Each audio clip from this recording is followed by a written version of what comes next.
Hello mga mamits! Nagluto si Mamis ng gatang kalabasa na may isdang tilapia. Tara na! Tingnan natin kung paano niluto to ni Mamis. Halina kayo, samahan niyo ako magluto. May sibuyas, luya, bawang, at may tanlad. Ilalagay na natin yung kalabasa. Lagay na natin. Maglalagay na tayo ng siling haba. At dadagdagan pa natin ng sitaw. At magdadagdag pa tayo ng paminta. Seasoning magic.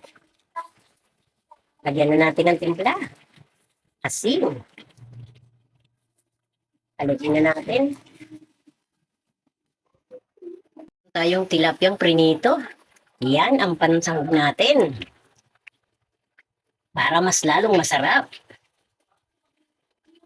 Dagdagan pa natin. Iubos na. At maglalagay na tayo ng kakanggata. Antayin na lang natin na maluto. Ayan na. Luto na. Sabaw pa lang, ulam na.